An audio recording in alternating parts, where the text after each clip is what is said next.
గొప్పది. ఆయన దర్శనం చేస్తే సరస్వతీ కటాక్షం దగ్గర నుంచి లేనిదన్నది ఉండదు, ఏదైనా ఇచ్చేస్తాడు ఆయన.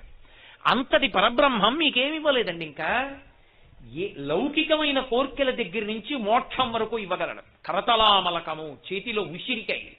మౌన వ్యాఖ్య ప్రకటిత పరబ్రహ్మతత్వం యువానం వర్షిష్టాంతే వసదృషిగణై ఆవృతం బ్రహ్మనిష్టై ఆచార్యేంద్రం కరకలిత చిన్ముద్ర ఆనందరూపం స్వాత్మారామం ముదితమదనం దక్షిణామూర్తిమీడే